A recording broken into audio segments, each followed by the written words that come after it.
D&D Beyond is having an internal server error. Yeah, that's what I've got. We are live, just on YouTube this time. It didn't put us on the Discord, on the Twitch. We're here Twitch. on the Twitch.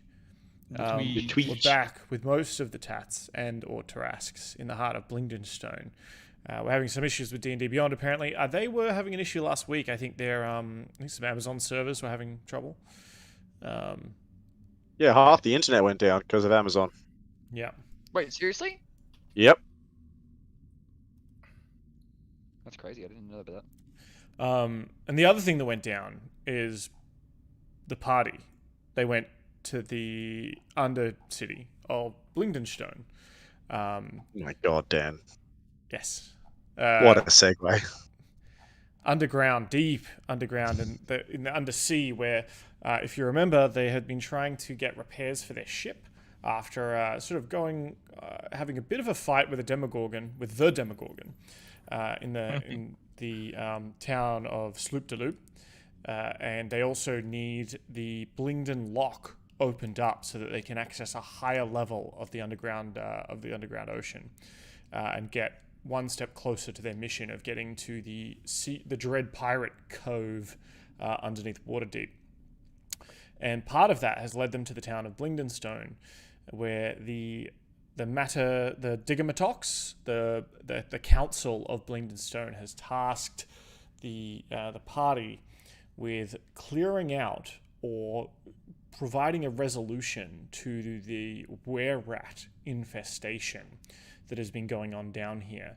And when last we left our heroes, they'd sort of made their way through a sort of somewhat abandoned part of the old city, where they came across a room full of gnomes, some of them with more rat-like features than others, and they sat down and had a drink with Chipgrin Goldwhisker, the leader of the Goldwhisker clan. He's a pretty cool guy.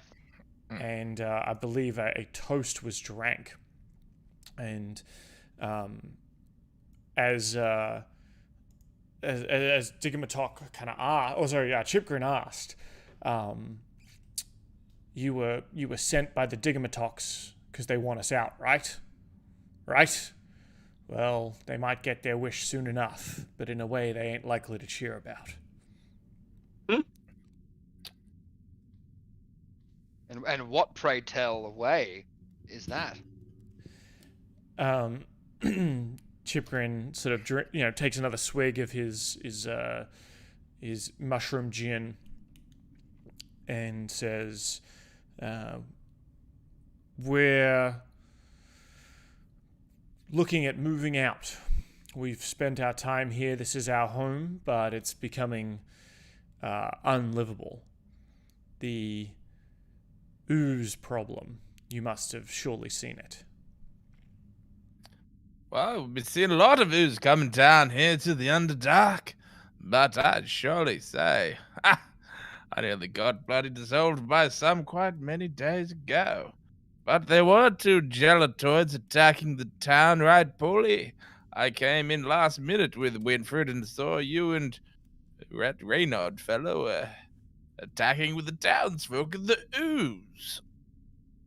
Yes, do you know what's causing this ooze? He says, I do. There's a creature that lives in the northwest part of town. He's seems to be controlling the oozes. These mindless beings once were very easy to handle. They didn't come in waves. They didn't come prepared. They were just carrion eaters, and they had no smarts about them. But yes, I recall. Pauly, what was it? It was something king. It sounded ridiculous. I tried to warn the townsfolk of it because we interrupted a meeting. I counted the Jelly King. What was it? Pretty sure it was Jelly King. He refers to himself as the Pudding King. That's right. Sorry. Yes, Pudding King. I yelled at the town's elders about the Pudding King, and that's what led us here. So what do you know of this? Pudding King.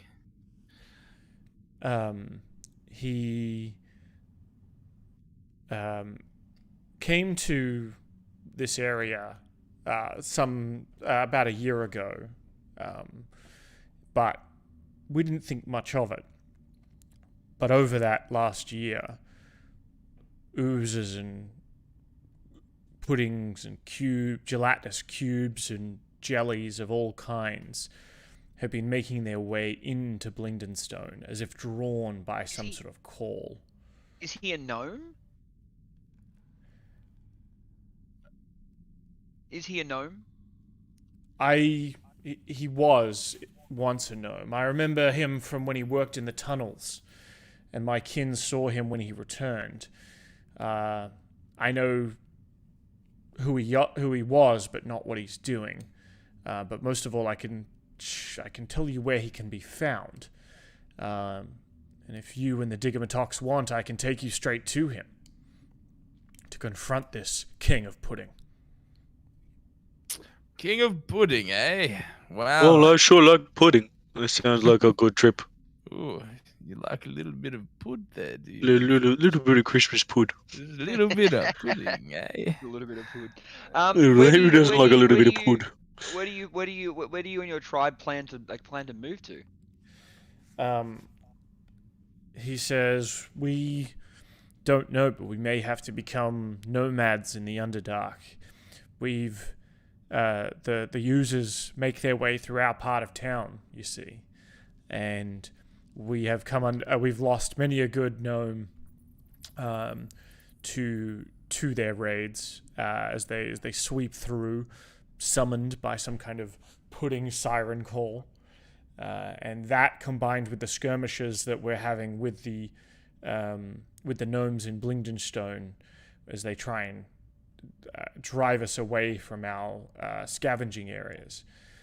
It's too much loss to bear, and I would be a terrible leader if we cannot win this war of attrition. Look, I know a great town that has been recently raised by a Demogorgon that probably is looking for a new population.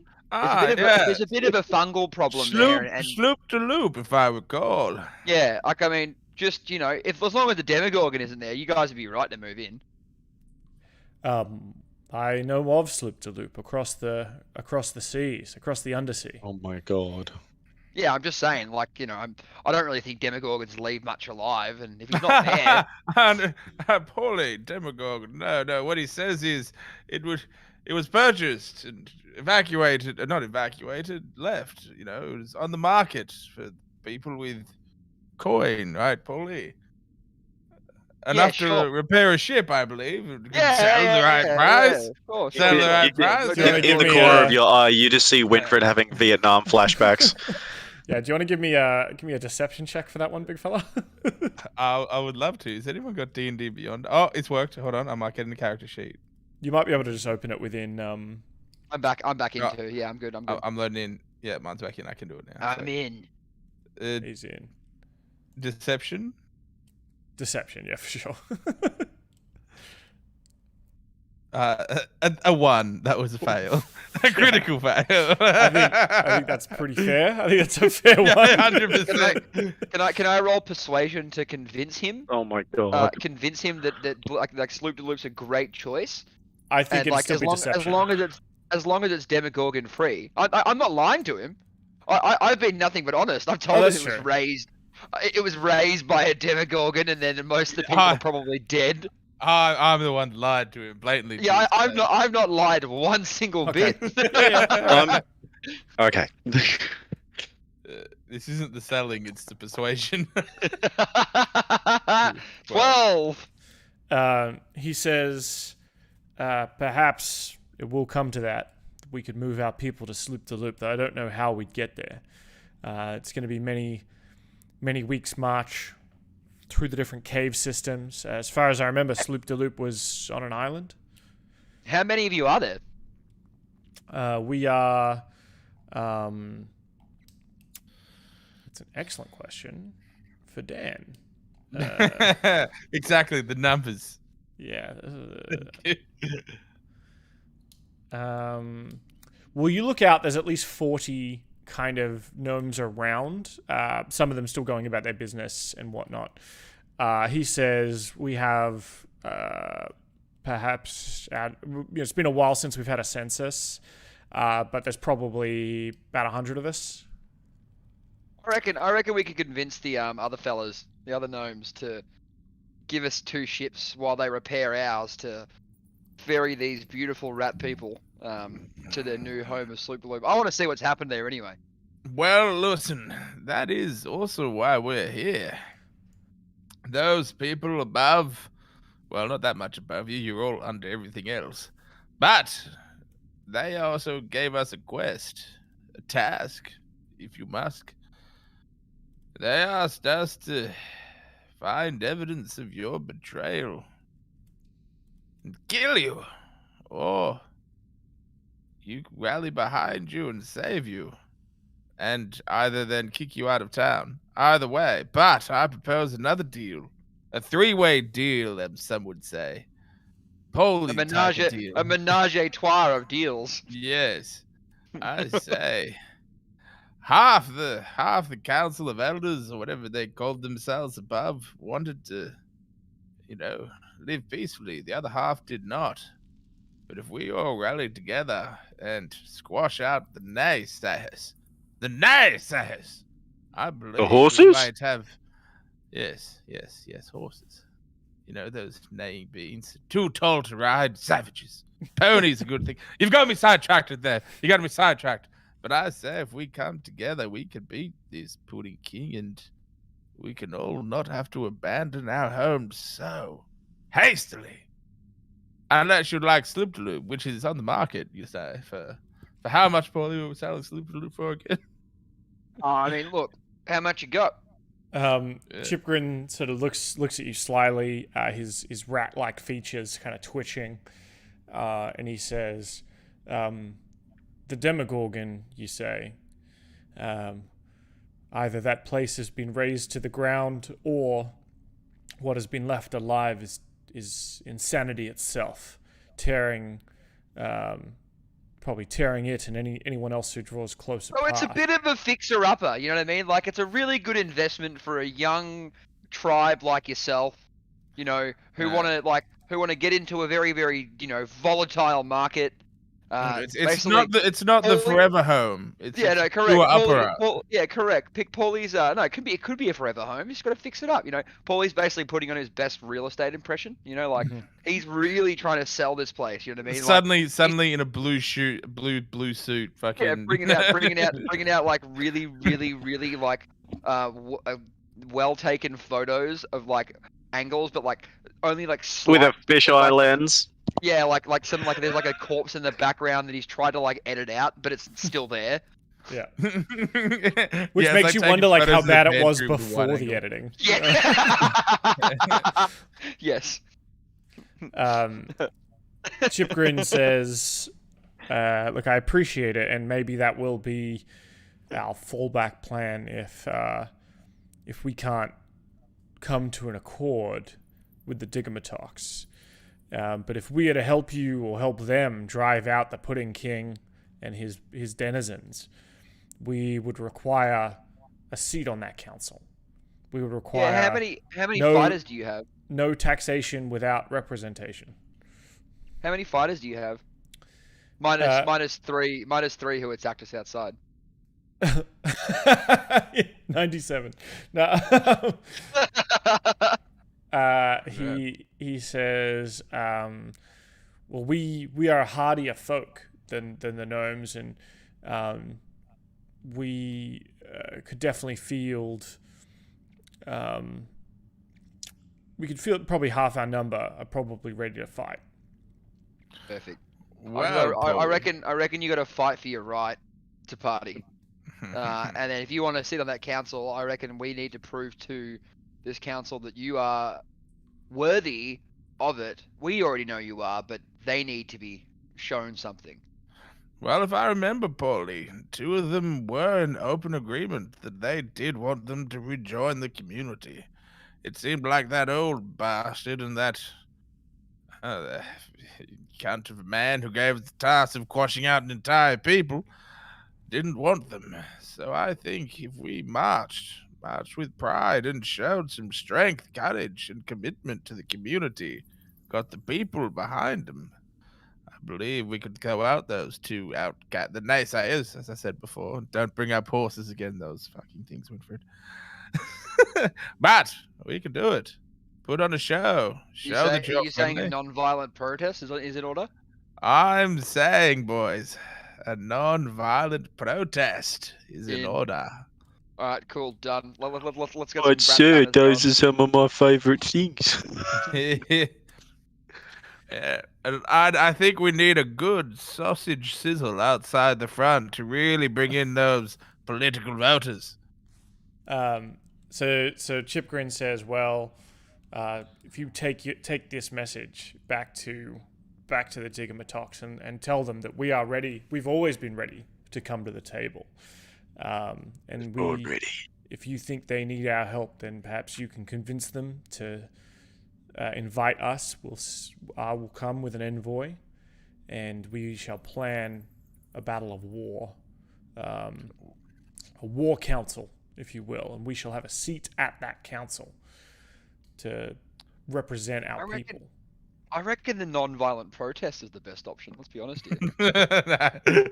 Now we should bring the message. Free Rattlerstein. All right, Pauly, we. And so Chiprin says we will await your message on how we can, what is to be done of this pudding king. And he kind of reaches out his rat-like claw to shake your hand. Remember, this is a guy who is half gnome, half rat. All business. All business. You could say he's he's part of the rat race. He's gonna have like a sick mullet too. Oh yeah. Like No. He's gonna have a rat tail. Yeah. Yes. Yeah, No, it's like the longer it's like the Dothraki. Like the longer your rat tail is, the cooler you are. It's like the episode of The Simpsons when Lisa's shearing the sheep, but it's not. It's just a rat. He's got that sick ass long rat tail hair. Yeah. God. So he reaches out to shake your hand, Thorendir. And I grab it with both in a brotherly clasp. I do believe we should have one of your people as an envoy that we will protect and take with us. And you can have our Reynard. yeah. Reynard can stay here while we await the message, and I will send with you my nephew. Who could forget dear Rat Boy? Where is he? Rat Boy. As you shake his hand and you're both saying, he finishes off saying, to the Let's shoot the rest of our mushroom gin. Essentially, cool. Death to the pudding. He sort of raises a toast. He's like, death to the pudding king. And you start hearing whispers bouncing off the cavern walls and ceiling. The pudding king, the pudding king, the pudding king. Oh no. The pudding king, the pudding king, the pudding king. Put a nice ring to it. I reckon we all fucking go. I reckon you all come with us. Fuck that. They're gonna come and attack you. The Pudding King's gonna come and attack you guys before we can use you. And you hear. Actually, can you three give me perception checks? Can I use my nose? Yeah, you can use your nose. Nice. Oh man, I love getting nothing with single-digit perceptions.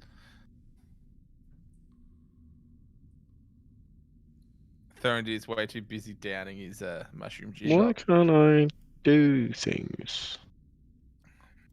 Just do it in Foundry. Yeah, that's what I'm trying to do. I just do things in Foundry, but it's not letting me. Hang on a second. Usually it has a little thing that I can just do simple actions on.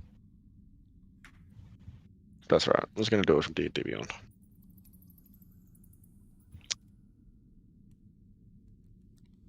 Perception.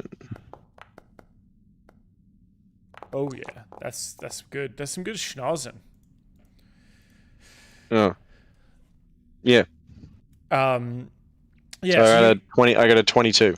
So you're hearing sort of this droning, this pudding king, pudding king, pudding king, pudding king, and then you hear a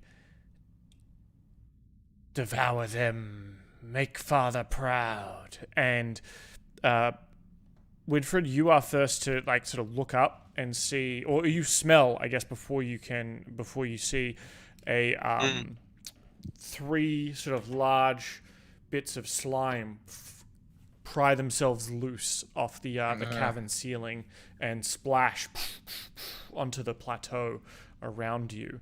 And we're going to roll initiative in just a sec. Thorendir whispers to Pauly, if we have to deal with fucking jelly spiders next, I'm going to be after you. Let's see. Cool. Hang on, I think I need to start Foundry again because it's not letting me do anything. Okay. Oh, what's happening? If you could roll initiative for me, please. That's it, baby. Boom! I'm fast as fuck, boy. Fast as fuck. What'd you get, an 18? I got a 20. Well, a dirty 20. I had none of them clean 20s around these parts. I'll roll for Reynard.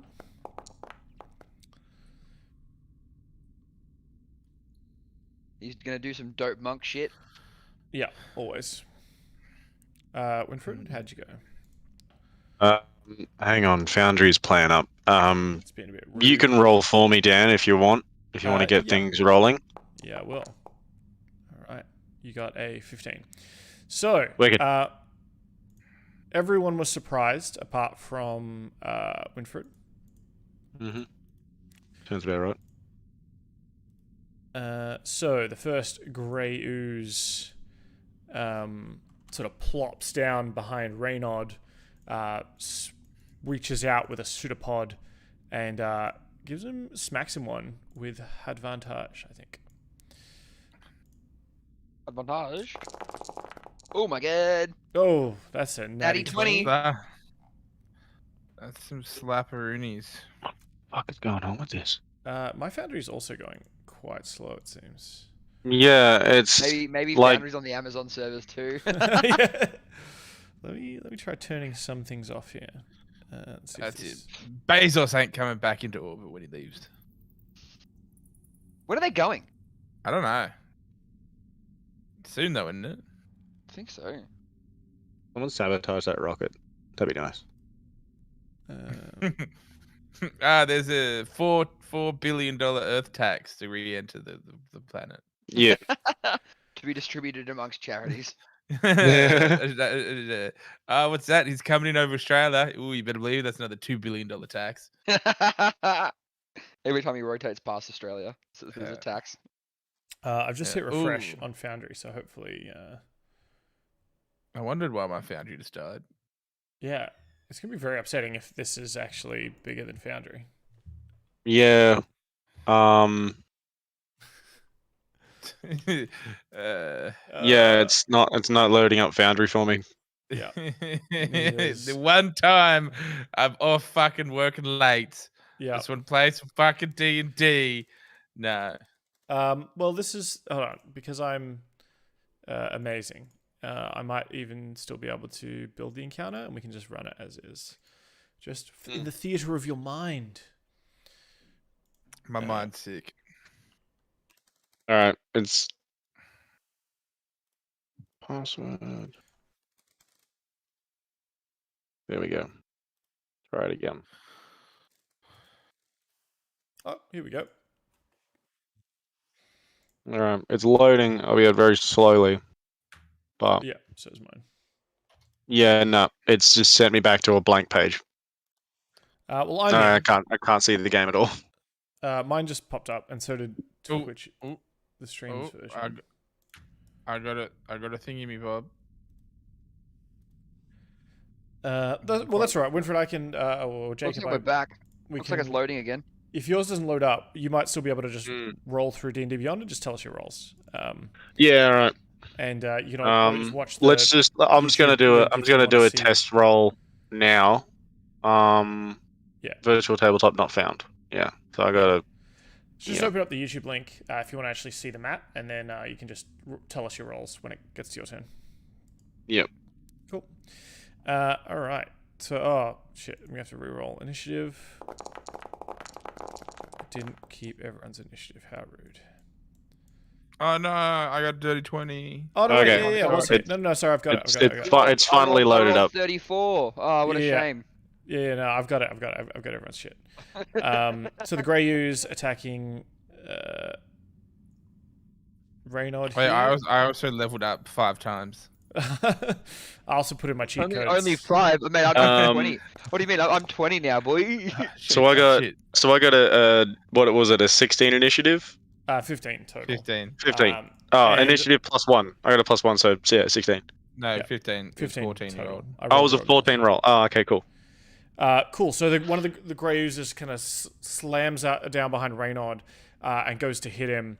And it got a natty 20. So let's roll some of that damage. 2d6 plus 1. 4d6.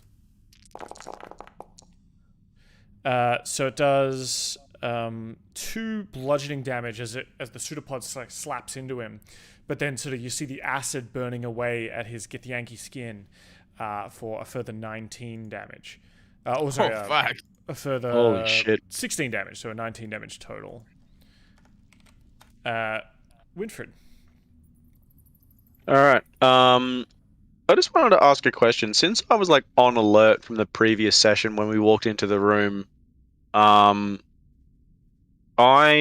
would like to put up a defense against the get into a defensive stance. Mm-hmm. And with my bonus action, I would like to go into a rage. Okay. So I'm just gonna roll that wild rage. Yeah, so as an action, you can perform the defense action, which I think makes it any attacks against you have disadvantage. Yep. So I'm just gonna go into a defensive stance, and I'm just gonna do my bonus roll for my rage. What do we got? Oh yes. Absolutely. Okay, so here's what it looked like. After talking about Sloop de Loop in length and talking about it in length and seeing Winfred sort of go through the mental state of living through Sloop de Loop all over again, as soon as we enter combat and things start dropping from the roof, you see Winfred's eyes turn into a dark red, and he goes and turns into a very smoky, necrotic look of him, and I go into necrosis form. Necrosis. Each creature of your choice that you can see within 30 feet must succeed on a Constitution saving throw or take 1d12 necrotic damage. You also gain temporary hit points equal to 1d12 plus your barbarian level. So all of the oozes that we see, so 1, 2, 3, 4, 5, have to make a DC 12 Constitution saving throw. Cool. So one of the oozes fails. The other 2 succeed, though. So if you want to roll that 1d12 damage, and do you want to make the damage the same as how much you are those? Oh, they're rats. Never mind. Those rats were like there as guard dogs, kind of as your. Oh yeah. They're pets. Okay. Yeah. So I mean, you can target the rats if you want. No, that's okay. So that one is going to take 1d12, and I think if it requires a saving throw. So what happens if they win on a saving throw? Do they just not take any damage? Yeah, I believe so. Okay. All right. So that one grey ooze that failed the Constitution saving throw takes 1d12. Cool. Roll the 1d12. Necrotic damage. For some reason, I can't see my rolls, my little roll windows. So you might just have /roll 12. space 1d12. So he takes What? 2 damage. 2 damage. And I do get roll again for your temporary hit points. Yep. 1, 12. All right. It's gonna be one of those days. So I get 1 plus 5. plus 5, so 6 temporary hit points. Cool. Good. Cool. All right. The grey ooze that wasn't affected by it slinks forward and raises a pseudopod at you, Pauly. And gives a bit of the old "How's your father?" Ho ho ho ho! Oh shit! What is with these fucking rolls? Yeah, it's not showing up in Holy the crap. window, though. Come on. That's so weird. I didn't see a roll, so I didn't see anything. I don't know what you're talking about. Yeah, well, I'm just gonna have to roll it manually, the damage here.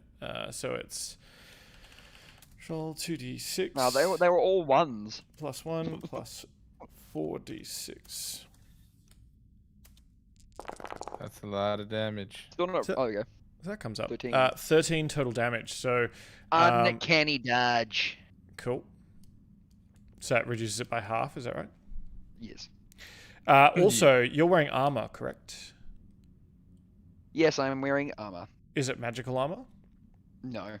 Okay. The armor becomes partially corroded and takes a permanent -1 penalty to the AC it offers. Oh, What? Holy crap. Reynard was not so affected. Is that because of the crit? No, that's just because it hit you. It's just very Shit. acidity. How do I Get it drop that? repaired. So you should be able to edit your armor class in D&D Beyond. There should be like a AC modifier or something you can kind of play with. I'll have a look into it while we do this. That's all good. No worries. Cool. Making the If you just go your armor, you can negate its. Like if you go the actual, I think it's like what you're wearing.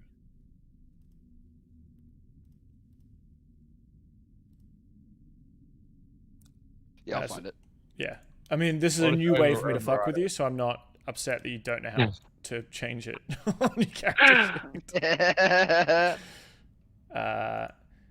Yeah, if you click armor class on D&D Beyond, there's a customized dropdown that you can add, or you can override your AC or like additional misc bonus. So I think you should be able to put a -1 in there, or just override it to be 1 less. Yeah, armor class. Customize, override AC, change it to 14. Cool. Yeah. The Black Pudding, Thorendir, oozes closer in all its magnificent glory, and it is going to try and hit you with its pseudopod.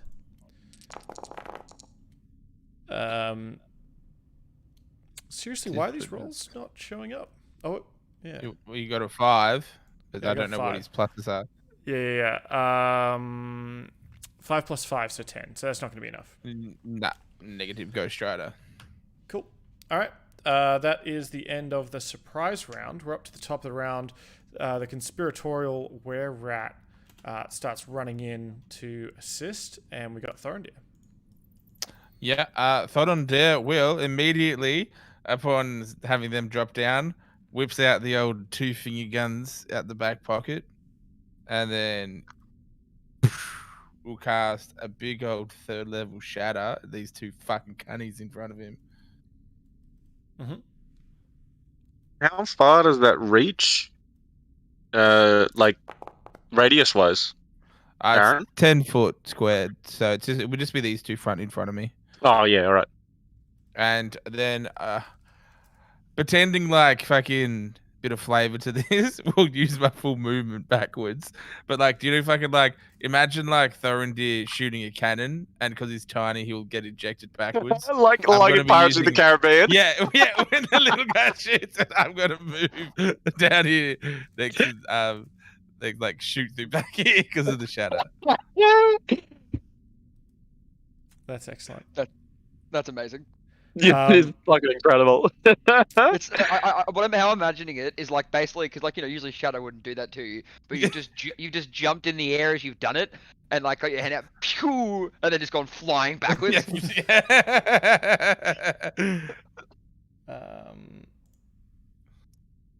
Cool. All right. So they need to make I'll link Constitution this saving up. throws, I believe. Yeah. Yep. That's the spell. And also, hold on. They're not made of stone or anything. They're made of inorganic material, I'd jelly say so. stuff, or Yeah, I'd say so. So Yeah, they have so then- disadvantage. yeah. Let me roll.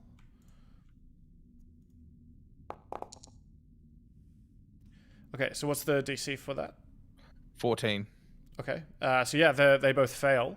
and take 22 damage. 22 damage. Such a fucking cool ability. That just obliterates the grey ooze that was wailing on Pauly. Fucking hell.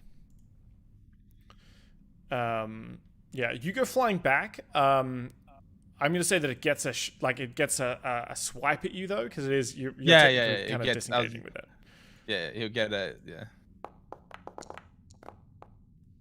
And does connect for 7 bludgeoning damage. Yeah, and as he bludgeoned me, technically would have been in melee combat, yeah? Yeah, and 24 acid damage. Yeah, he will also get, hold on.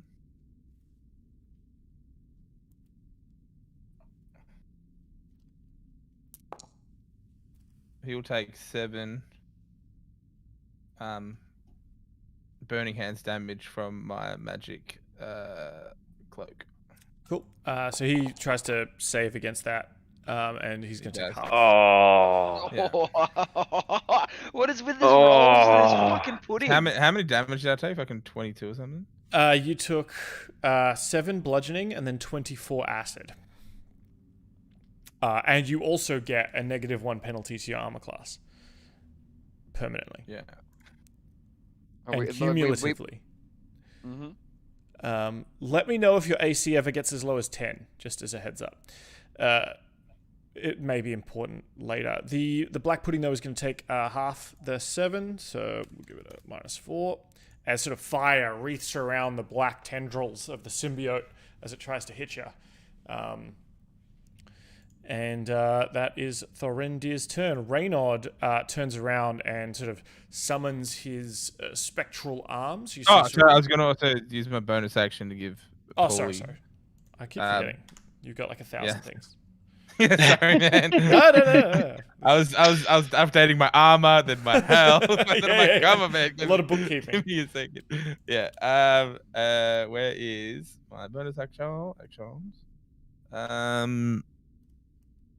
Winfred. Oh, he only got 2. Wait, has Winfred had his turn yet? No, it's Pauly, Yeah, I have. and then some of the rats, and then Winfred again. Oh, who's next? Pauly? Yep. Alright, okay. As I've been shot backwards, I'm like, get him, my boy! And I shout encouraging nice things to Pauly and tell her that he's looking good and glory's his. Cool. All right. Reynard turns and just sort of starts wailing on the. He summons the astral arms around him and starts just yelling "Muda muda muda muda muda muda muda" as he starts wailing into this grey ooze. First with an unarmed strike. Is that going to come through? Apparently not.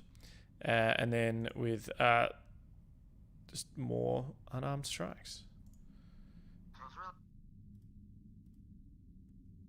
Unarmed strikes. Okay, roll.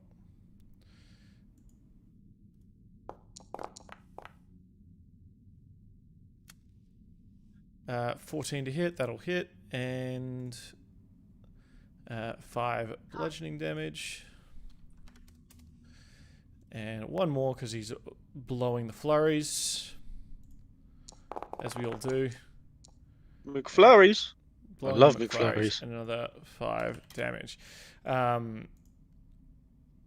Now, as he's laying into it, though, and is essentially his stand throwing the punches, because they're not made of metal, they aren't able to be corroded by the ooze.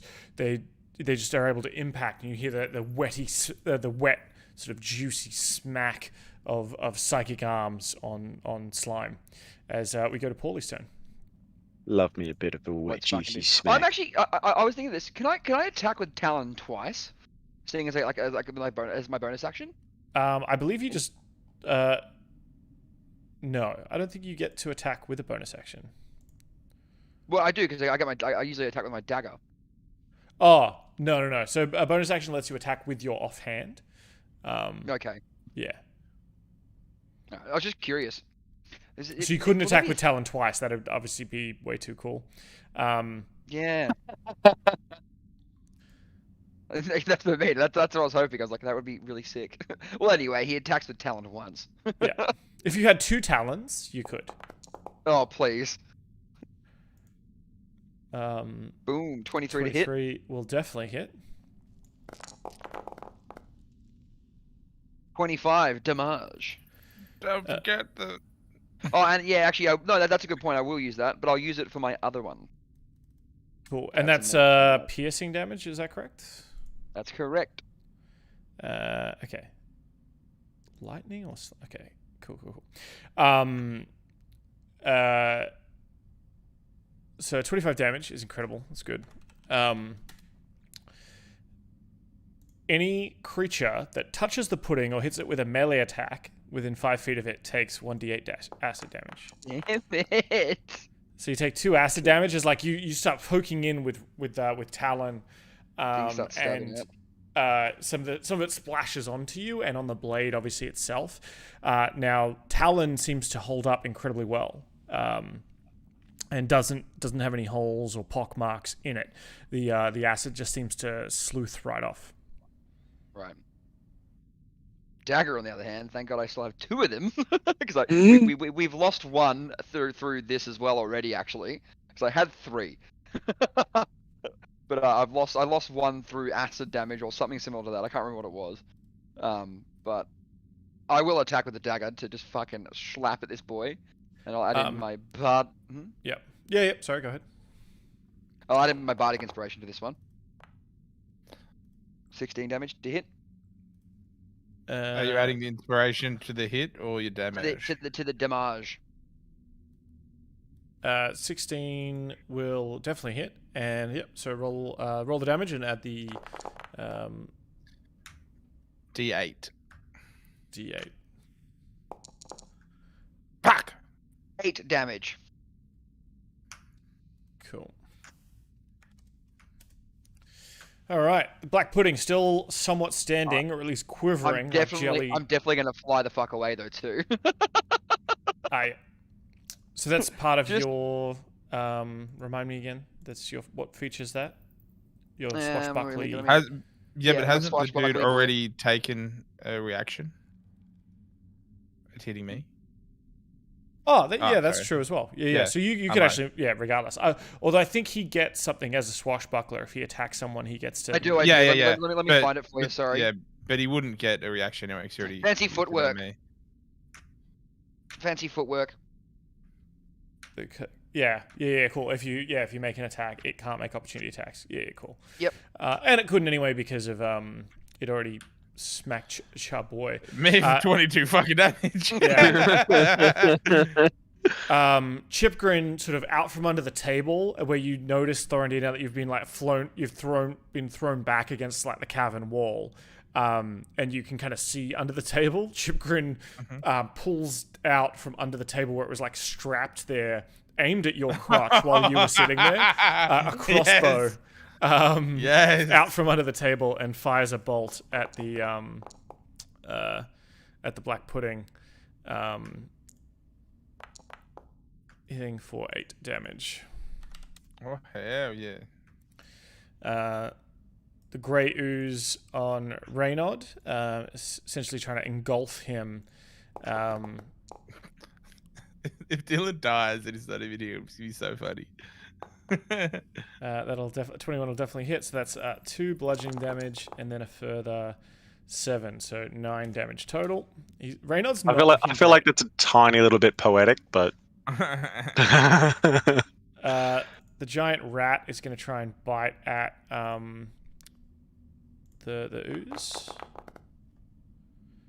but fails to sort of connect in any way. Hits with me. Okay, yep. Winfred. Okay. So I'm going to go and try and rescue Reynard. So I'm going to move over to this ooze over here, and I'm going to attack him twice. Okay. So that's for 1. And that's a 1. Shit. That's bad. Am I able to do a second one if I... Yeah. Yeah? Alright. Roll again to attack. And I'm rolling terribly today. Does an 18 hit? An 18 does hit. Cool. I'm going to... Fuck me. I'm going to attack this guy. And I'll roll for damage. And I do... So I'm swinging my warhammer with 2 hands, naturally. So I'll do bludgeoning 2-handed damage. Why is 2-handed lower than 1-handed? Because it rolls twice. Because he rolls them differently. Oh, It's 2 right. different things. Yeah, righto. Okay, so yeah, I'll hit him for 6 damage. Yeah, cool. And I'm also going to do my necrotic strike against him and the big black pudding as well. Yeah. And I'll roll for that. Yeah, they need to roll. They need to roll con saves. Yeah. So it's a DC 12. The grey ooze shrugs it off, and the black pudding does not. Yeah, good. So he'll take D12 of damage.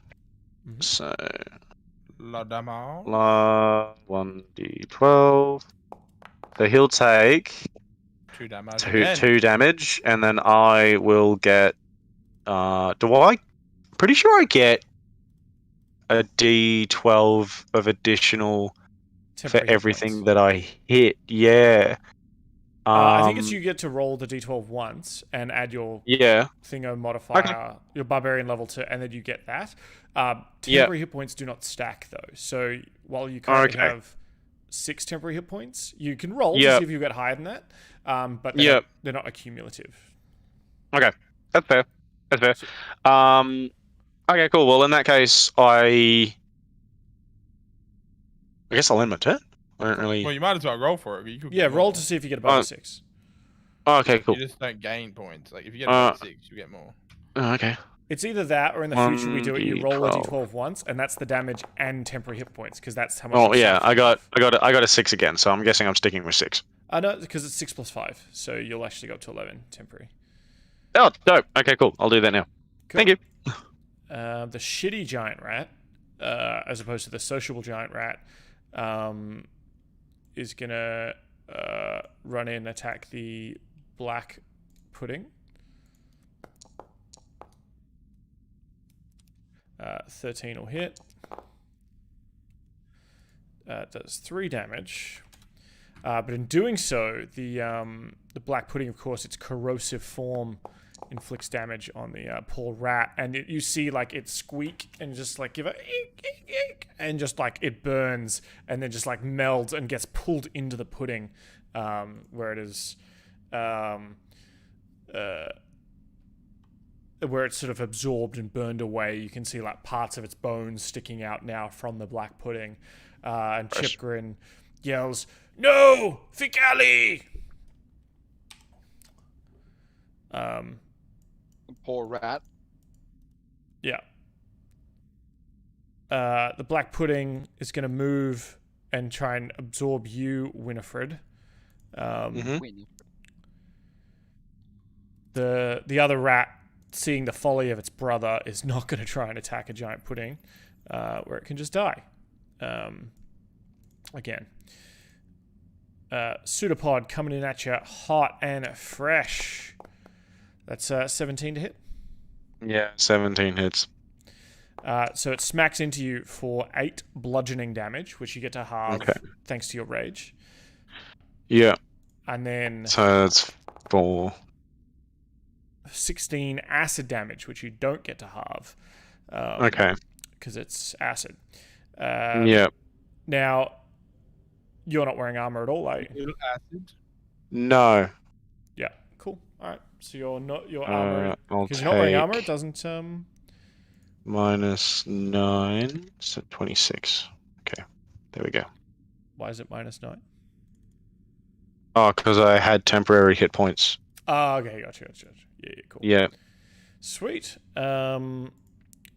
Some of the other were-rats are kind of scrambling over, starting to climb up on the edge of the dais here, as they sort of rush the stage.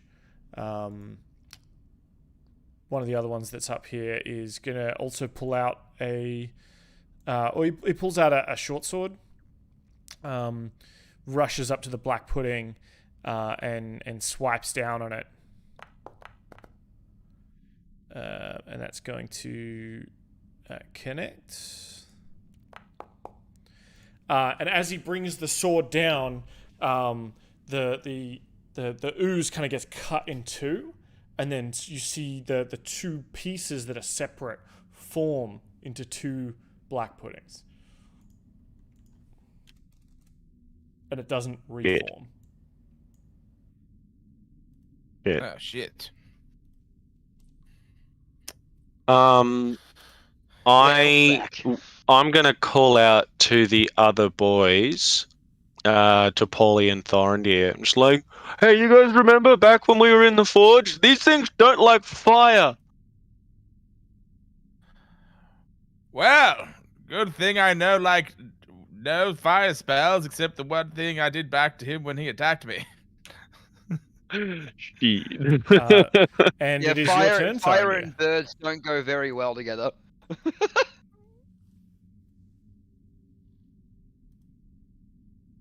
Whose turn is it? It's Thorendir's turn now. Okay. Thorendir back against the wall, looking a little acid-torn and smoky. Looks back at the oozes and reloads the old double pistols in the air. With not really, that is his fingers, and lets out another fucking shatter. And it will be hit, obviously, like the 2 squares hitting the 2 things. Yeah. What's the size of the shatter area? It's a 10-foot radius. So, is radius 50%, or is radius? Please I don't think hit 10 me. foot is like that. Yeah, I think I miss out on that shatter by like a hair. it hits them too, but doesn't hit you. Yeah, but it like completely obliterates the stools for sure. And like, part of the stools will explode. Yeah, everything else will explode. Yeah, let's cast this. So black pudding number 1 makes a con save with disadvantage, I believe.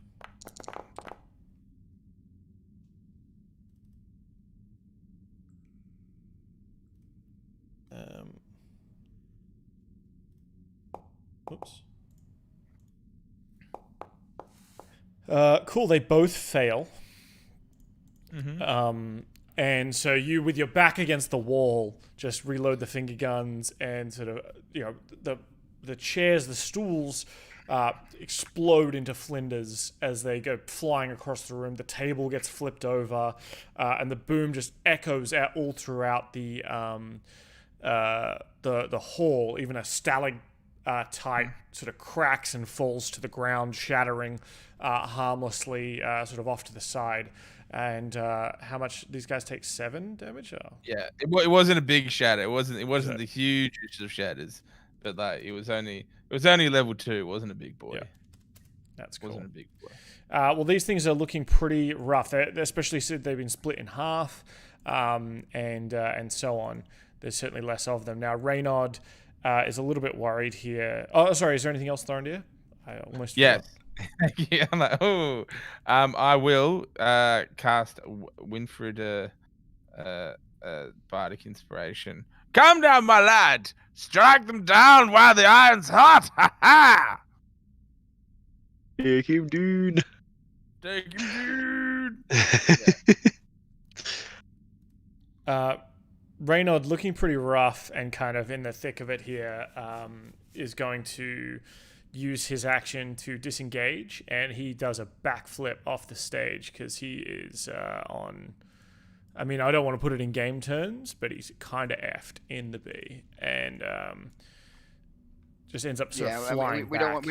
don't want the curse of Dylan to happen while Dylan isn't here. Yeah. I mean, because I really like Reynard, you know? Everyone loves Reynard. He's just such a cheery guy. Then you shouldn't have let Dylan play him. Pauly. Well, Pauly's going to fly on in and do a little swoopy boy. He's going to just attack with Talon on this main pudding here. 23. Roll. 23 will hit. 28 damage.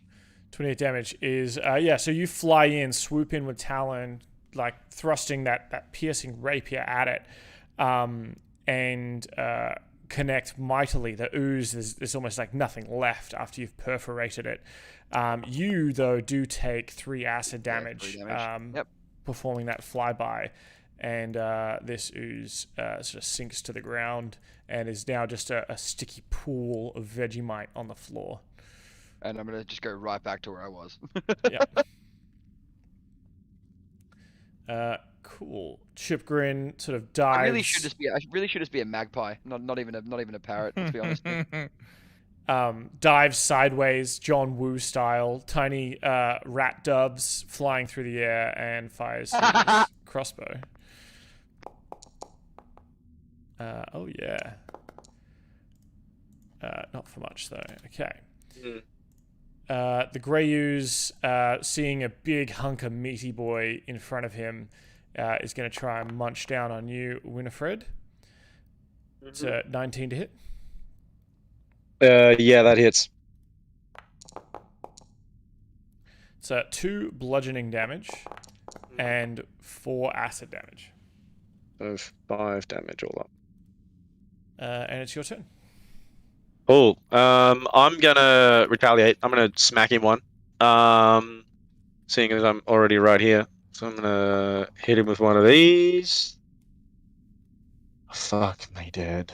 I rolled a terrible day. These things aren't particularly armored. Okay. And he takes 12 inspiration. 12 damage.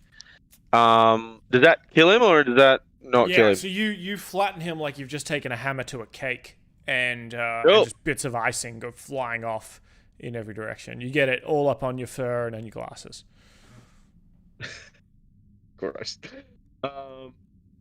And then I'm going to sort of leap over to this other one here. So I'm going to sort of sidestep this guy. I'm going to jump over this way. And then I'm going to smack him for my Warhammer. So that's another one of them. Finally. So I'm also going to critically hit with my Necrotic Strike. So he's going to take... what did we say? It was I'd get to activate my Wild Magic Surge on a 19 or 20. Twice. I get so one with the strike. No, you specifically roll on the Wild Magic table. Okay, it's a separate, cool. It's a Wild Magic Surge table. Yep. So can you roll a D100 for me, please? I absolutely can. I actually found, I think, a D1000 table as well, which one D100. So I got 28 on the D100. All right, 28 is interesting. It says for the next minute, all your spells with a casting time of 1 action have a casting time of 1 bonus action instead. I would say that's just any... It doesn't really apply for you, does it? You want me to reroll it? Yeah, re-roll it. And I'll see if I can. Because that wild magic is made for wild magic sorcerers. Yeah. So some of it's going to be a bit out. We'll see. Roll it again. 1d100. There we go. 67.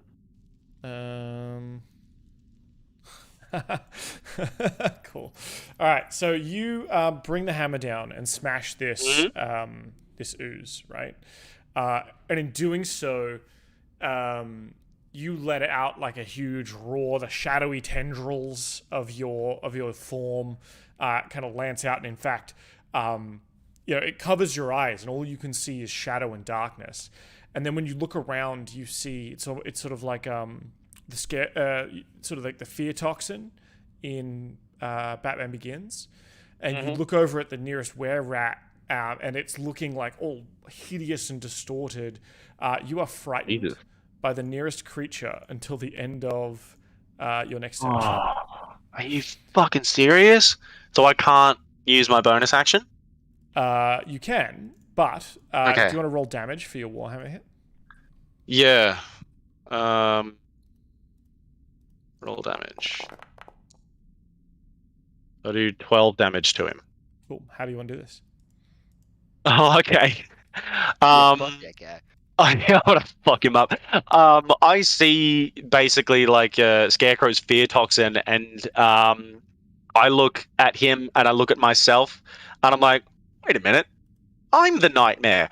And then I just like leap up and then just bring the hammer straight down on his, pseudopod head.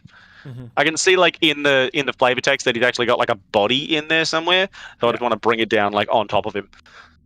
Yeah, this is the kind of what he looks like up close here. Yeah.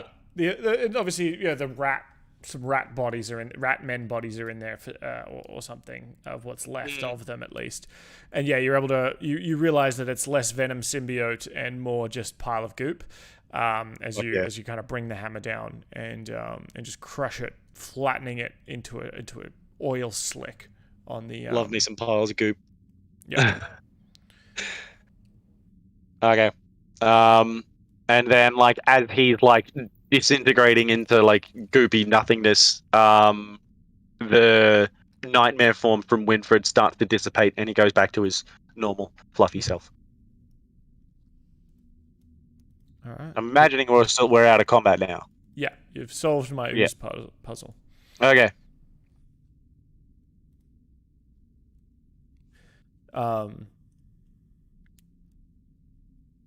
Yeah, Chip Grin kind of hoists the crossbow over his shoulder, and kind of looks at you, Thorendir. Looks at the remains of his broken table, and he actually walks over to one of the cups that was like knocked clear, and like picks it up, looks in it, throws it over his shoulder when he realizes it's empty. Well, my friend, I'm sorry I spilled your last drop of mushroom gin.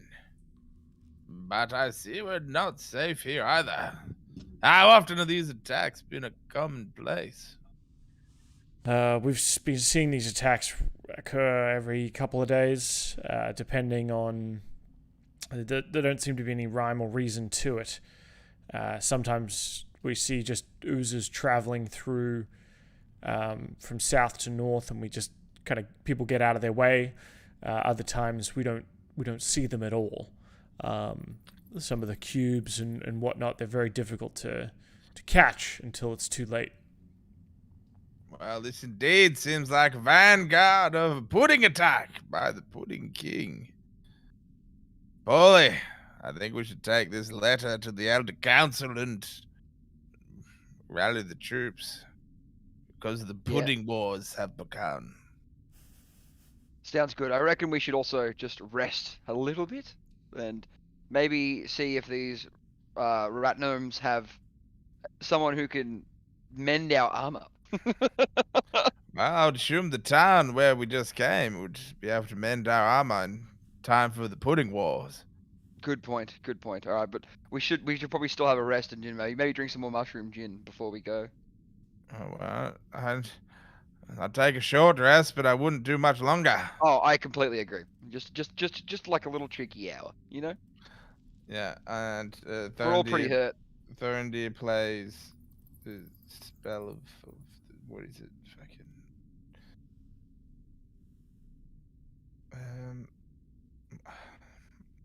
What's the Song of Rest? Yeah, I just hate it that it's not in my action bars. Where is it? What's the song about? When I find it, give me 1 second. I'm imagining it's some like sick like fantasy lo-fi. No, Nothing else would chill me out more. it's about Fantasy fantasy. lo-fi is the best. Timmy, I got a reply about your idea, which I won't say what it is, but the response I got was, "Fuck me, that guy is a genius." Yeah, so Mate, I'm good with ideas. Like it's executing them that I can suck at on points. Trust me. yeah. So it's just an extra d6 for those who spend 1 or more hit dice. Yeah, so I think if you want to roll the d6, then everyone gets that bonus. Yeah. 'Cause it's about your skill. Reynard's certainly going to take a moment to heal up here. It says he's only got 1 available. 5, baby. That's 5. Hit points. How many hit die? There we go.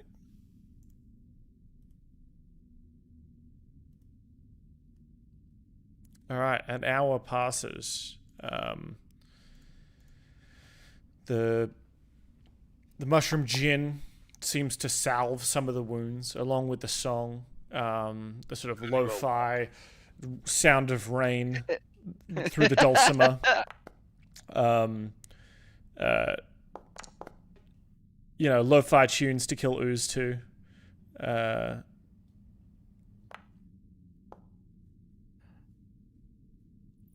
3, 1, 2, 3. Yosh. I actually might just do another one just to play it safe. Plus 5. Hell yeah. 9, 10, 11, 12. 12 plus 6 I'm on is full health now. 18. Plus 5, I'm full health. Even overhealed, some would say. Same. Reynald's cheeky still not short looking rest. great, but he doesn't have any more hit dice anyway. I think he must have gotten in a bit of a bad scrape up against the were rats. Yeah, he did actually. And do we have a name? I need a name for names.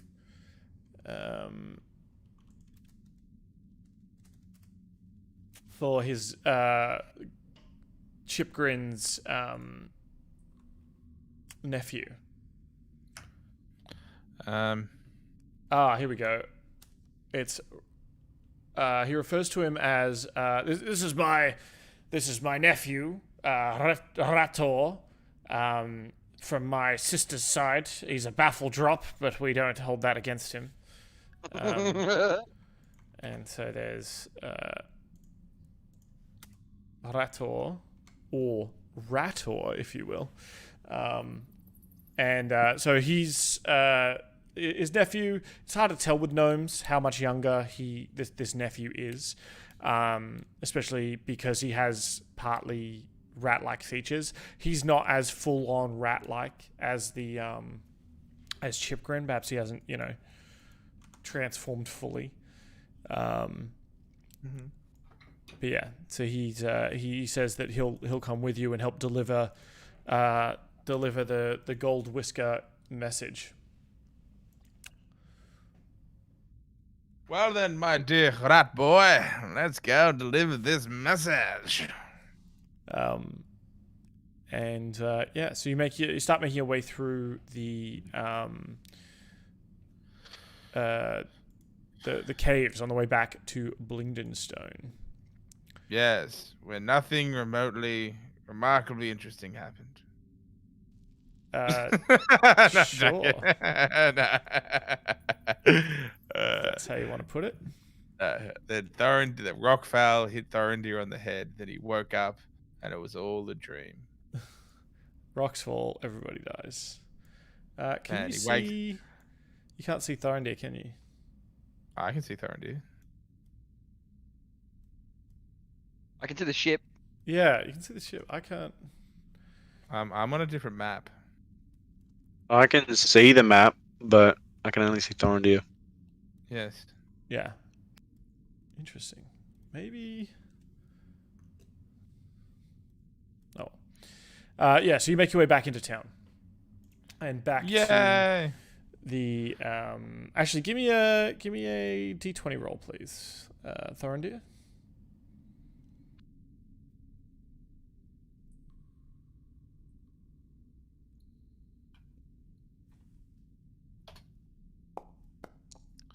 Oh, fuck, that was going to be a 20 for a second. Okay. Cool. So yeah, so you make your way back to the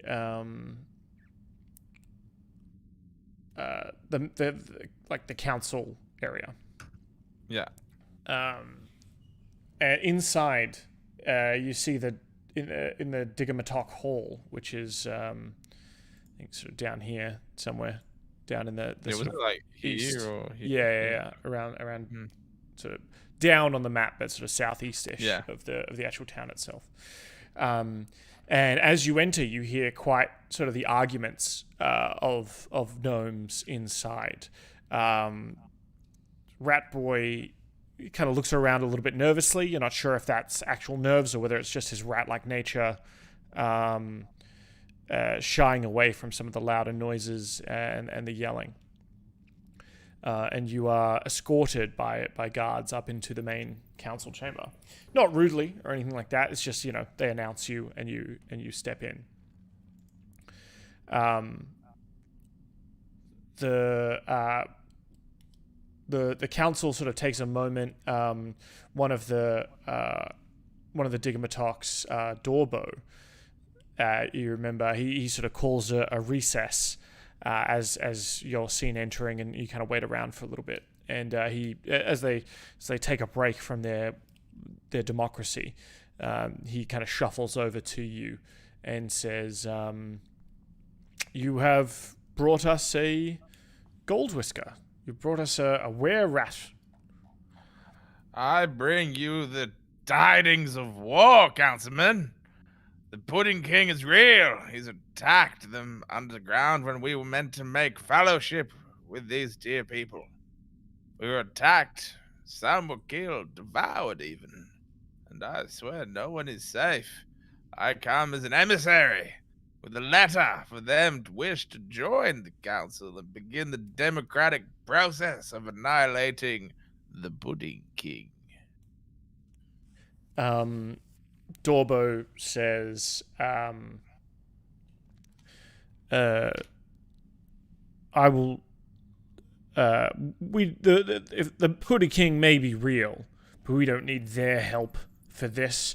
We have hard workings of Neblin here, and he kind of looks. I'd say he looks down upon Rat Boy, but not.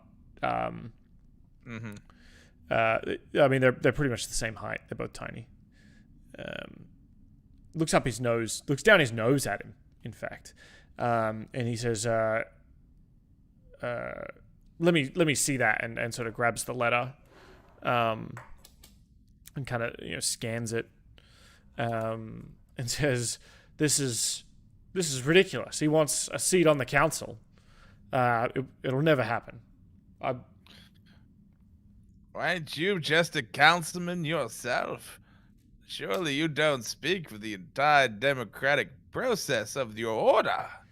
Surely get the rest of them here and we must discuss this matter. As you're saying that, Seni, the other Digamatok, kind of comes up and she's like, that's right, Torbo. We must let them put their case forward. And as she says that, that some of the other council members are coming back, having gotten some refreshments, and so on. They're kind of starting to gather around and see what this is. And you see that there's sort of a couple of main council people, there is you're introduced to a member of the Stoneheart Enclave, which is sort of like the Magish priesthood, I guess. There's a gentleman wearing sort of robes, and he's got sort of this big green gem on his on sort of a necklace that he's holding. And then you also see you're introduced to a gnome sort of like covered in dirt. He's got sort of grime and dirt and dust in between his fingernails and so on. He introduces himself. He says, well, my name's Kazuk. You're a tall one, aren't you, dwarf? Well, mightier in stature than I am in height, but I do look good in a pair of boots. Mighty boots they are. Never seen a day's work in mine. If I know my dirt, these boots are too clean. Well, yes, I stole them off a dead man not many moons ago, actually, because I believe I lost mine in some river back in God knows when. And he just gives her like, trust a dwarf to be sleeping on the job, dying on the job, instead of actually getting the job done down the mine. Sink a shaft, couldn't sink a shaft 200 feet. Those dwarves, they give up halfway. They can't even go real deep. The only time they dig deep is they uncover the deep ones, and they just back right out and abandon the place. You've heard the old stories. Well, I've heard the story, the current story. You gnomes can't even protect yourselves against Pudding King. Ha ha! Punsy name, I say. It doesn't sound much like my last threat, the Demogorgon. But oh no, the men of this town can't even handle the Pudding King. What did we just deal with? The Demogorgon. As every time you say the Demogorgon, you notice that the wizard gnome with like the gem seems to be making like some kind of symbol in the air, like some kind of warding symbol every time you mention it. Okay, and then definitely Pauly goes, Demogorgon. Winfred's in the corner just rocking backwards and forwards like, oh no. All these squares make a circle. All these squares make a circle. Kami, I need you to tell me I can leave whenever I like. Bitch, don't tell me what to do!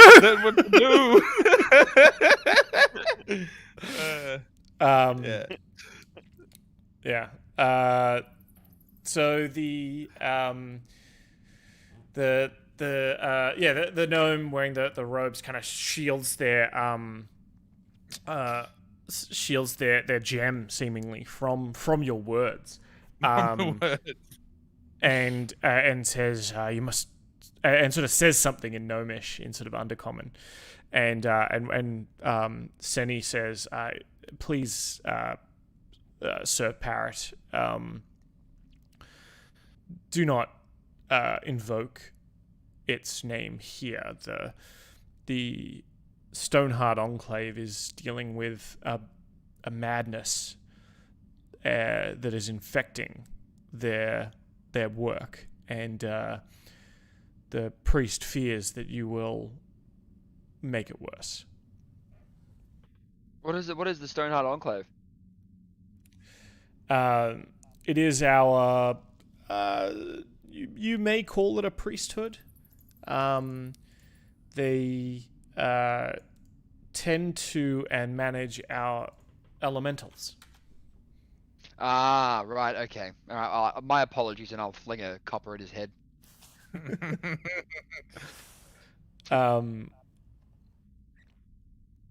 Yeah. I am counting my coppers, by the way. Yeah, I hope you are. It clatters to the floor and kind of goes away.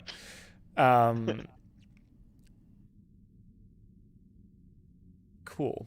So you're introduced to, and you notice as well that you remember the spirit that you met. You may remember from like many episodes ago.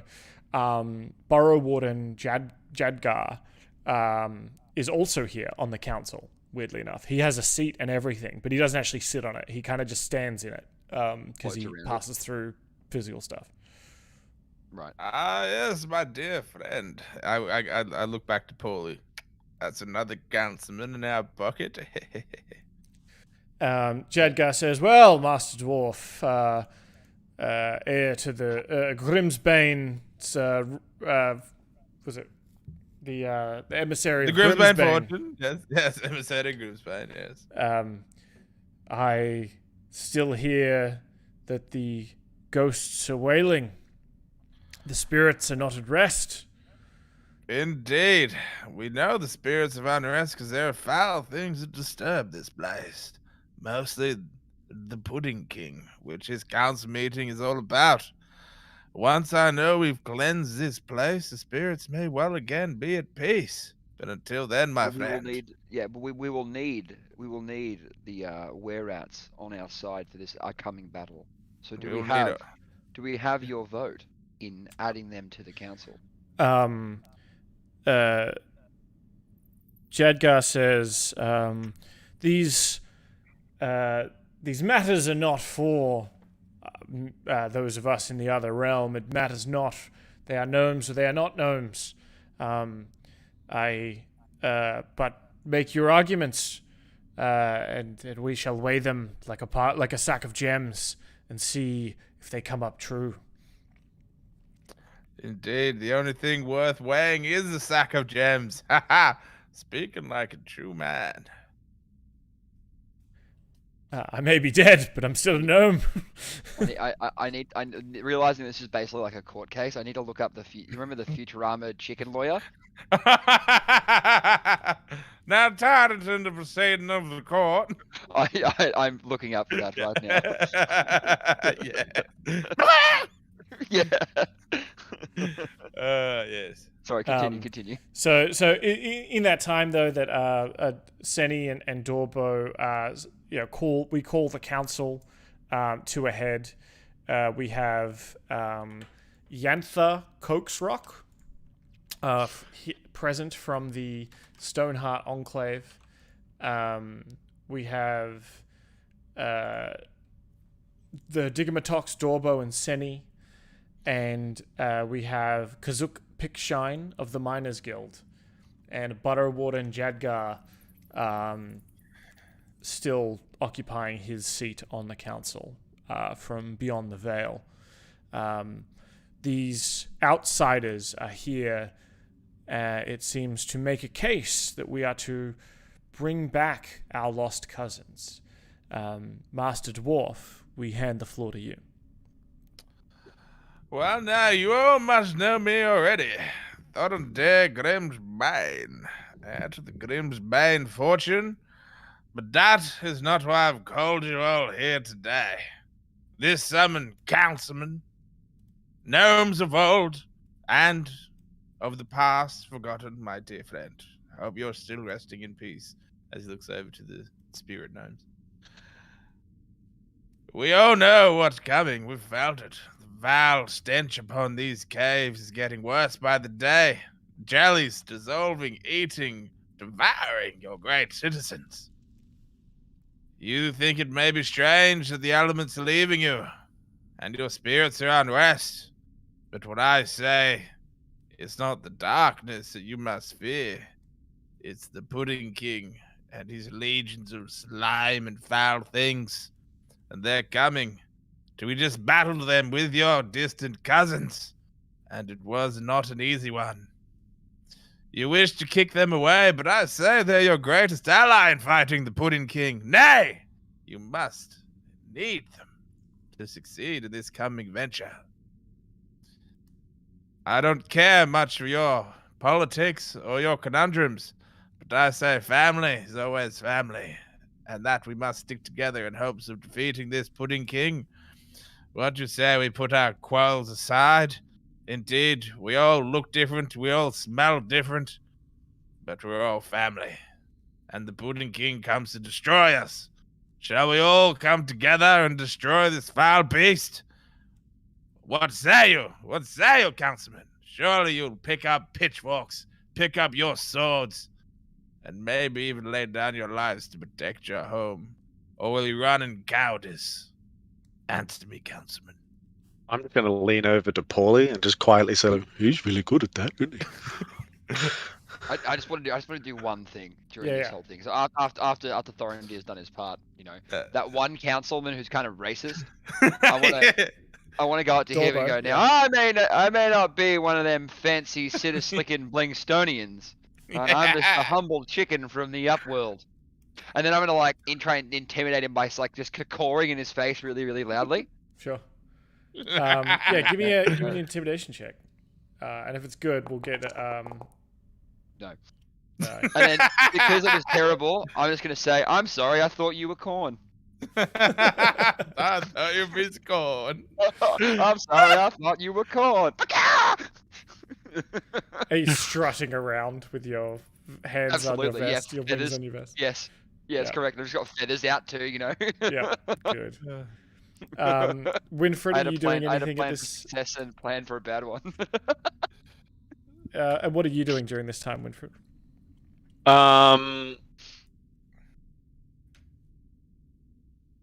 Sitting there quietly. I was in awe of that speech of Thorendir. Now I've just completely forgotten what I was going to say from before.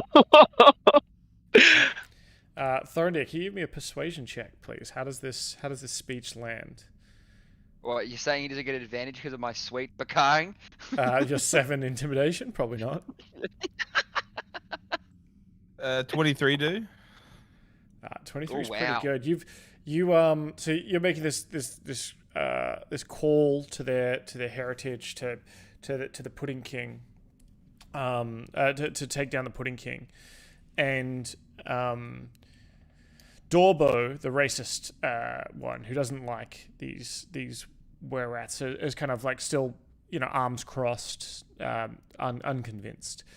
Senny is sort of like kind of cheering like a little bit. She's yeah. Even Rat Boy seems kind of stoked with your talking. The Yantha, the priest, is still kind of like does flinch from like the cawing.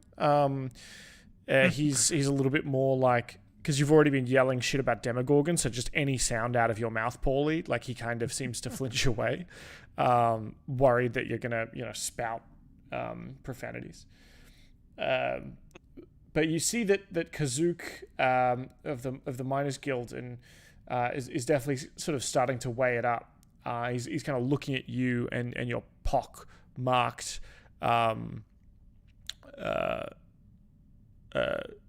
and weapons, and seems to be kind of like rubbing the stubble on his beard a little bit and kind of nodding slowly.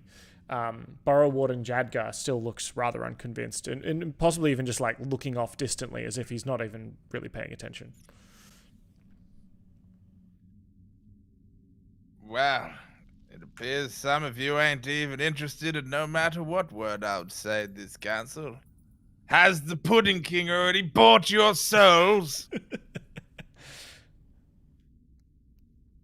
Can I make a quick perception check on the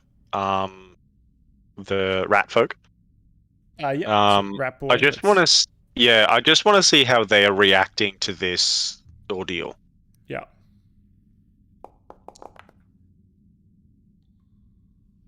Solid 10. Yeah, he looks nervous, but Rattage. Yeah, he's sort of almost, it's like the equivalent of the shoe shine boy with his hat in his hands. He's kind of like wringing his hat a little bit. He looks a little bit out of his depth, somewhat, with sort of the oration that's going back and forth. Okay. Dorbo sort of stands up and on his plinth and says, "Who are we to be lectured by a?" Actually, first he says, "I will speak in the common tongue for our friend, for our guests here, but know that the the arguments they put forth are so tainted by such a tongue, by such a language. They are outsiders. He admits it. He is free with it. But we are gnomes. We are the Zofneblin. We were driven from these underhalls by the drow, and you may remember that we stuck together, and we left together, and we have come back together to reclaim our homes. But what did our cousins do? They did not fight with us. They did not flee with us. They burrowed in. They sequestered themselves away. They forsake their gnomish heritage. They decided to give in to their bestial nature, but not us. We kept it clear as diamond. We hold on to the gems and the diamonds and our past. The Earth Callers do great work, calling to the priests, calling to the earth elementals and keeping them in check. They have had difficulty recently, true. But perhaps that difficulty comes from the warrens of the Gold Whiskers, of these were-rats themselves. They are a blight on this city, and I would have you drive them out and give that space to hard-working Zofneblin. Now then, you talk of peace and your race. They're also a part of your race. Their weakness is part of your race. Show them a better way. Show them they were wrong. Show them you are worthy of your heritage. And show them that you are mighty. Defeat this pudding king like nothing. Like he's nothing. Like he will be. What are you afraid of? Show them you're better, not worse. Make your ancestors proud. Cool. Give me another persuasion check, please. And is Pauly or Winfred doing anything to assist? I got a 19 anyway. It's pretty solid. I got +9 to it, so it's... that's that 10 that you're looking for, yeah.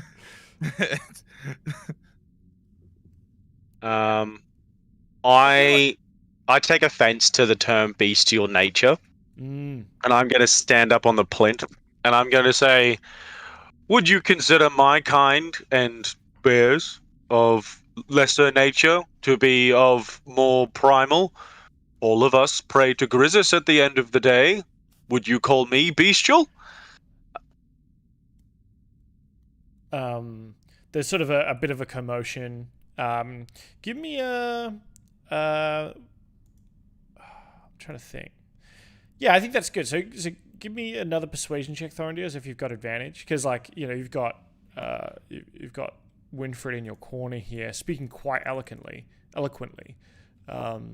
Which is a first, which is a very much a first for Winfred.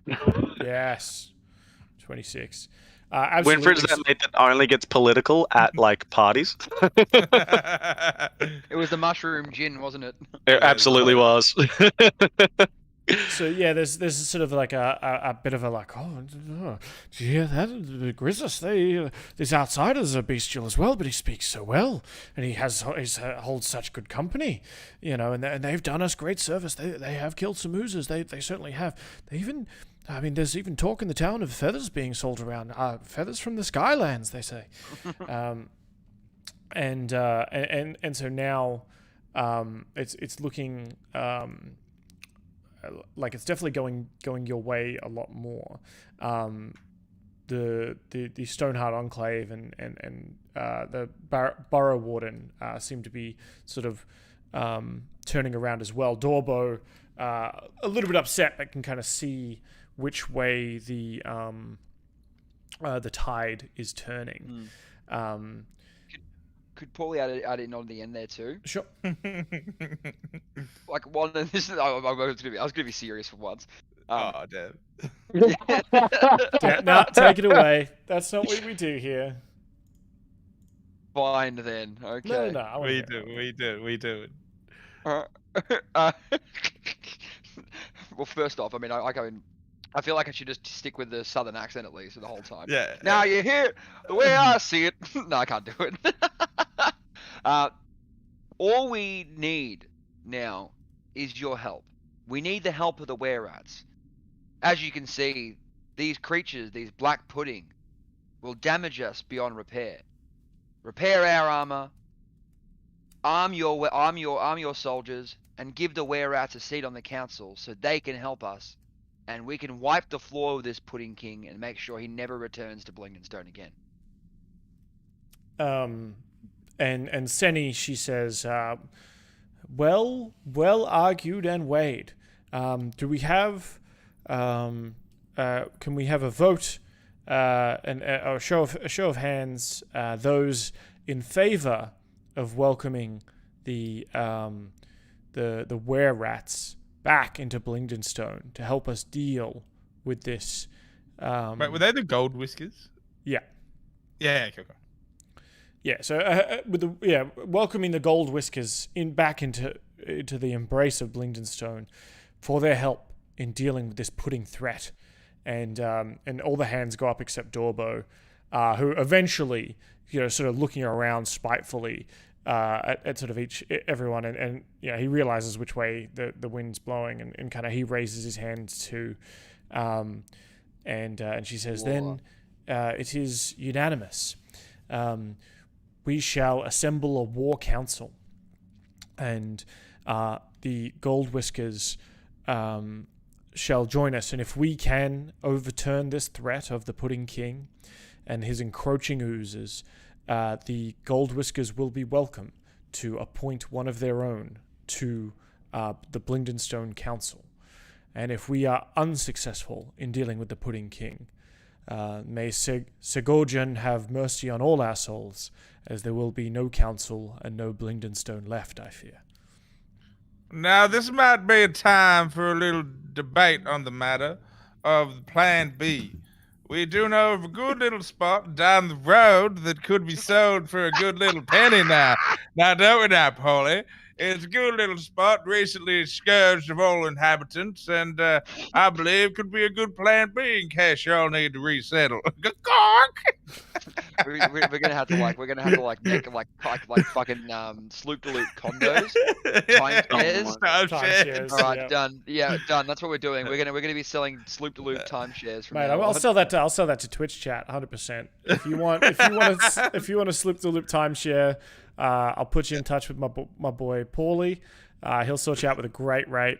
They've got all kinds of activities there on that beachfront, right? It's only 33 to 35% interest, per year on the loan. So it's really not bad, Yeah, and I mean it's all beachfront. It's all Exactly. beachfront. All beachfront There's waterfront. nothing but beach right now. Prime real estate. Yeah. It was Dorbo, right, who promised us that if we sorted out the Gold Whisker problem, they would fix our boat, correct? Yeah, well, they were like, if you sort it out, I think Dorbo and Senny both said that they would sort your boat out. Okay. He advised to get rid of the Gold Whiskers, and Senny said bring them in. Okay, Yeah. I'm gonna sort of fucking schmize up. Are you Greasily, gonna big smug him? Yeah, I'm gonna fucking smug the motherfucker. And he's like, I believe you said you would fix our boat. Indeed, the Gold Whiskers problem sorted now. Mm-hmm. He says, very well, we shall start the artisans working on the boat, and seeing as you were able to bring these different minds to it, this is the first thing that the council has agreed on since we returned to this place.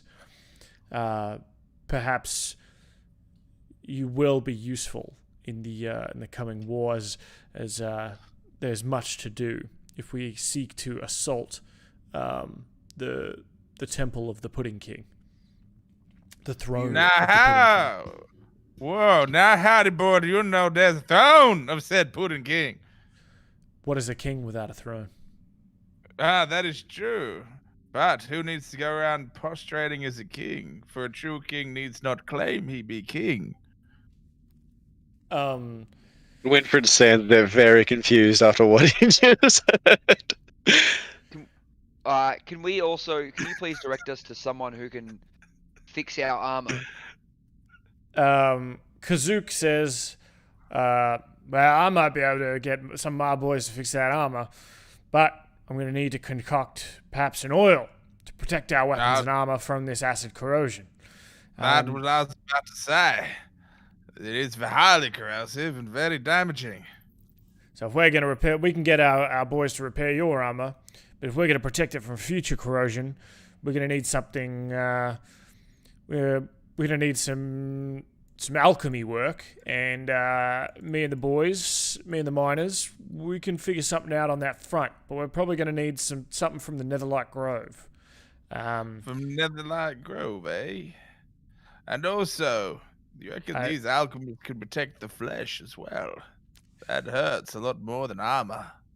I'm not sure if the oil's really going to work on your flesh. I mean, you give it a try. The other option, if you don't want to head into the Netherlight Grove, I mean, we could send a shipment of salt and call on the trade and aid of the Grimm clan over in Grastrolach.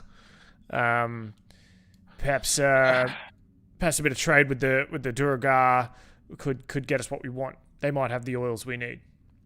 The next town that we come across. I reckon we go to the Duragar. I want to meet these Grimm anyway. I would honestly say the first to protect our armor from future damage, and I believe I would be no use with the Grimm. The Grimm another war. The Grimm though. This is this piques his interest, like Paul's interest. Absolutely. It's like, what do you mean? Like, what do you mean, Thorendir? You are the Grimm's bane, and don't get me wrong. I want to see you and why you are the Grimm's bane. Yes, but I also am trying to be the pudding's bane at this point. They might have the oils we need. Well. Can you not disguise yourself to be something else? Did you ask me to disguise myself? A man whose quest is to journey around the world and pronounce who he is at every corner? My lad. That just might work, you bastard. I just think of the story of Thorendir Grimsbane, heir to the Grimsbane fortune, proudly proclaiming himself as the Grimsbane, heir to the Grimsbane fortune, in the middle of Grimm. I know you're playing me now there, Pauly, but it's working. Oh, forgive me. Oh, forgive me, sweet. I may never see Lathander's sweet grace again if I procrastinate and agree to this claim. I'd probably get shot down in the middle of town, but what a glorious sight it would be. One for the tales. Yes, the tale of Grimsbane. And Seni, at this point, looks over at the Enclave, the Stoneheart Enclave, to Yantha and says, Yantha, can we expect aid from the from your priesthood and the gods of stone? And he looks over at Nomi. He's sort of like second in command, and she shakes her head and says, at the moment we're still dealing with Ogormok's bane, the chaos and madness that's down here left over. He's still sending the elementals insane. We can't be sure if they'll turn on us midway through the battle. Well, how long will it be? How long will it take for our ship to be fixed? Perhaps. I'm just asking perhaps a week. The art of the guess. Perhaps a week. Maybe we can help your priests with their issue while our ship is being repaired, before we set sail for Grimm with this salt. How much time do we have to set up for this war council against the Black Pudding King? We know that this Pudding King, as you call him, is amassing oozes from all over the Underdark. We don't know what his intentions are or when he plans to attack. But if we can drive in on our timetable, perhaps, and catch him with his pants down, you mean? Yeah. Exactly. So I would much obviously prefer to attack sooner rather than later, but there are some things that is going to take some time to sort out, such as if you do want to go to Aaraockra, The and next trade town's just going to be called Phlegm. and trade with the I swear. Grim clan, or if whilst you're in town waiting for repairs, Nomi says if we can find Entomach's boon and its summoning circle, we perhaps could use that to shore up our control of the earth elementals. I, for one, have never put much faith in the gods. I believe a man cuts his own way through destiny. But I've never been one to squander God's help. So do we protect our armor or our souls spiritually? Or by massive elementals, I don't know. Is there more practical gods? I'm not aware. But and Entomach, she says, is the prince of earth elementals, is the twin of Ogormach. And we believe that Ogormach and his madness is driving our earth elementals to ruin and to turn on us. But if we can summon and get a good relationship with Entomach, find his summoning circle, we may be able to strengthen his presence here and help turn the elementals to our strength. Stone is the most resilient thing we have against the users. True. Do you have a rough idea as to where the summoning circle is? We think it's in the sort of northeast of town. All right. So they say where it is. Dan doesn't seem to know off the top of his head. Okay, so this is the plan so far. This is what Pauly's thinking. We go for the age-old tradition of the smartest thing we can ever do is splitting the party. Okay. That's always a really good idea. Yeah, because that worked so well last time. We'll send in Grimsbane just by himself into Grim. And then you and I, Winfred, will just go fight an elemental, right? Because that would make sense, you know. My piercing weapons against Stone God. Great idea. I don't think this is a good idea. I'm just putting my hand up now. This is a great idea. No, kidding.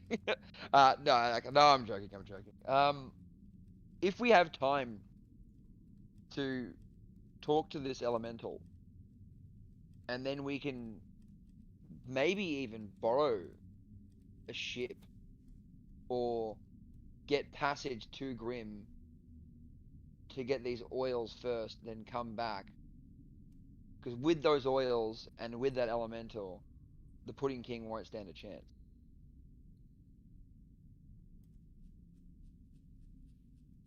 If we have the time on our side and we are able to do it, I believe we should. I believe that is right. I probably should not be the one that goes to Grim and deals with the Grimonians or the Grimites or the Grim scum. I was messing about splitting the party. But I should indeed do that. Should be done. It is known. But maybe what you say is true. They could be right to get two birds with one stone. You protect us spiritually, I'll protect us physically. But there goes the issue. What if the Pudding King suspects this? He knows he attacked us down. He knows we know they deal in acid burns. He could be trying to split us up intentionally, giving us two separate quests. We could be playing into his hands. Burrow Warden Yadgar says, well, if I can recommend, we would actually be 3 quests, Master Grimsbane, as I would still like you to cleanse the ghosts of this area and put them to rest. If we can rest their spirits, perhaps they will stop inflicting damage upon us, and they will fight for their kin, their living kin. help us in our strike force against the enemy. Indeed. Do we have the time before your war council will be ready? How long will it take for your war council to be ready? If you want to lead a charge now, we can go, but with just the Gold Whiskers as part of our vanguard and whatever soldiers we have, perhaps it would be a small force against the oozers that have been bringing themselves to this area. Our weapons would be brittle and fall apart over prolonged combat. Whilst we don't know how long we have, we certainly would rather prepare somewhat if we can. Indeed. And why don't we call it there for tonight? Yes. We'll have a bit of an early night, and you guys can, as a group, work out the kind of. I'll give you essentially some key points on the different kind of tasks ahead of you, almost like a quest log, and you can let me know before next session sort of which ones you want to go after, at least which one you want to go after first, and then we can kind of prepare in that direction. Okay. Does that sound fun? Fuck yeah. Absolutely. Yep. This is awesome. I'm really, really, really excited about where this is going to go. The pudding wars have begun. The pudding wars Yeah, have begun. absolutely. My ancestors would be jelly.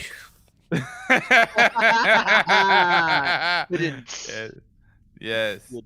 Shit. Good. Cool. All right. Sweet. Well, thank you very much for playing, lads. I know we missed out on Reynald today, but he got a bit of a beating in. He got some mura. Oh, yeah, he did almost die. He did almost die. Look, I just don't want him to have to make yet another character. And he didn't even make this one. He had another one ready to go in the chamber.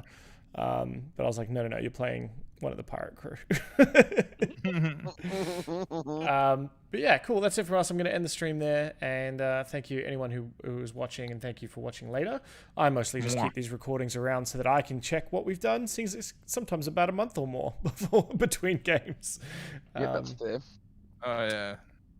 Cool. All right, we'll hopefully be back next week. All right. Ah, man.